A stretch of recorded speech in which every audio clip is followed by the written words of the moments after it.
तीन तिगाड़ा काम बिगाड़ा। तीन बहुओं के रवैये से सासू माँ बहुत परेशान थी। दरअसल बात ये थी कि तीनों बहुओं में किसी बात को लेकर अनबन हो गई थी। तब से ही तीनों एक दूसरे से मुंह फुलाए रहती थी। ना कोई सीधे मुंह किसी से बात करती, ना किसी का कहना मानती। पड़ोसी भी इस बात को जानते थे और जाने कैसे कैसे बातें भी करते। इसीलिए सासू माँ ने तीनों बहुओं को तुरंत अपने कमरे में बुलाया। मैं कई दिनों से देख रही हूँ, तुम तीनों अलग अलग सारे काम कर रही हो। ये सब नहीं चलेगा, तीनों को मिलकर ही काम करना पड़ेगा। सास की बात सुनकर एकदम से बड़ी बहू बोल उठती है। नहीं मम्मी जी, मैं इन दोनों के साथ कुछ नहीं कर सकती। मैं इस घर की बड़ी बहू हूँ, फिर भी ये मेरा कहना बिल्कुल भी नहीं मानती। अरे जेठानी जी, जानबूझकर मुझे डबल काम करवाती है आप, और छोटी मुझसे टेढ़े मुंह ही बात करती है। इन दोनों के बीच हमेशा सैंडविच बन जाती है मेरी, और मैं हमेशा आलू की तरह बीच में मसली जाती हूँ। मम्मी जी, इन दोनों को लगता है कि मैं छोटी हूँ तो इनके पैरों तले दब जाऊंगी, लेकिन नहीं, मेरा भी उतना ही अधिकार है जितना इन दोनों का है। बड़ी आई दोनों मेरी चुगली करने के लिए, मुझे क्या कम समझ रखा है। तीनों बहू एक दूसरे से बहस करने लगती है और सास दोबारा ये देखकर टेंशन में आ जाती है और सबसे कहती है, चुप हो जाओ, अब से तुम तीनों सारे काम एक साथ करोगी, आंख बंद करके एक दूसरे की बात सुनोगी। तुम तीनों इस बात को गांठ बांध लो, वरना अगली छुट्टियों में तुम्हारा अपना मायके जाना कैंसिल। सास की बातें सुनकर डर के मारे तीनों हामी भर देती हैं। जी मम्मी जी, मैं समझ गई। हाँ मम्मी जी, जैसा आप कहें, आप जो कहेंगी मैं वही करूंगी। तीनों बहू सास की बात को गांठ बांध लेती है और वादा करती है कि अब से सारे काम वो तीनों एक साथ मिलकर ही करेंगी। ये सब देखकर सास खुश हो जाती है और वहां से चली जाती है।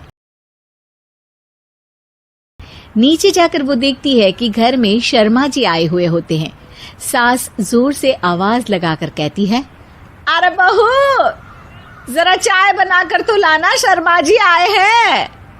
सास की बात सुनकर तीनों बहू तुरंत किचन की ओर भागती है और चाय बनाना शुरू कर देती है। मुझे तो एकदम मसाले वाली कड़क चाय पसंद है, तो हम शर्मा जी के लिए मसाले वाली चाय ही बनाएंगे। अरे नहीं दीदी, गर्मी के मौसम में मसाला चाय कौन पीता है? मैं तो शर्मा जी के लिए इलायची वाली चाय ही बनाऊंगी। ये कैसी बात कर रही हैं आप दोनों? मेरी मम्मी ने सिखाया है कि मेहमान को ज्यादा दूध और शक्कर वाली चाय देनी चाहिए, वरना वो घर वालों को कंजूस समझते हैं। तो मैं तो शर्मा जी को ऐसी ही चाय दूंगी। तीनों बहुएं अपने अपने तरीके से चाय में शक्कर, मसाला, पत्ती सब डाल देती है।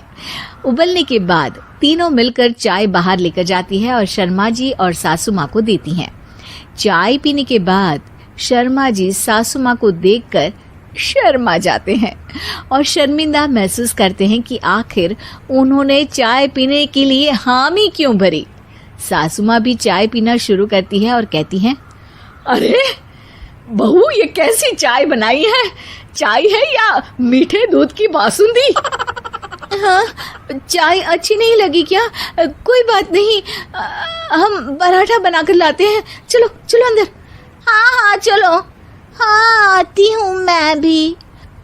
नहीं नहीं, मेरा पेट चाय ने ही चौपट कर दिया, वही काफी है। पराठे से पोपट नहीं करवाना, मैं तो चलता हूँ। शर्मा जी चुपचाप पतली गली से निकल जाते हैं। अगले दिन सास बहुओं से कहती है, अरे बहू, जाओ जाके ऊपर के गेस्ट हाउस की सफाई कर दो।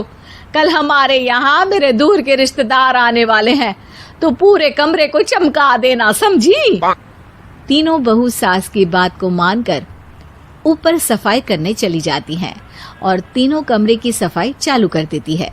बड़ी बहू मकड़ी के जाले साफ करती है, तो बीच वाली झाड़ू लगाना और छोटी वाली सर्फ डालकर जमीन धोना शुरू कर देती है। अरे दीदी, जेठानी जी, अभी मैंने पूरी फर्श धोई और आप फिर से धूल नीचे गिरा रही हैं। और मछली जेठानी जी, आप बिना झाड़ू की धूल यहाँ छटक रही हैं। अरे तीनों को साफ करना है, एक साथ सफाई करते हैं ना। अरे वही तो, हम साथ साथ हैं, घर साफ साफ है। तीनों बहू ऐसे ही काम में उलझ जाती है और 2 घंटे तक एक ही कमरे की सफाई करती रहती है। बहुत देर से अपनी बहुओं को ना देखने के कारण सास ऊपर कमरे में उन्हें देखने जाती है, लेकिन कमरे में घुसती ही वो गीली फर्श पर फिसलने के कारण नीचे गिर जाती है। ओरी मोरी मैया, हड्डी मरोड़ के रख दी। आए मेरी तो कमर ही टूट गई रे। तीनों बहुएं सास को उठाती हैं और बिस्तर पर सुला देती है। अरे मेरे हाथ पैर दर्द कर रहे हैं, दबा दो, आराम मिलेगा। हाँ जी माँ जी। अरे जी माँ जी, जी माँ जी। और तीनों बहुएं एक साथ सास के हाथ को दबाना शुरू कर देती है। माँ की तो चीख ही निकल जाती है और नतीजा ये होता है कि सास के बचे हुए शरीर में भी दर्द उठ जाता है। हाय राम, ये क्या कर दिया तुम तीनों ने। अरे मेरी तो किस्मत ही फूटी है कि तुम जैसी बहुएं मुझे मिली। हे भगवान, पूरे शरीर में दर्द बढ़ गया है।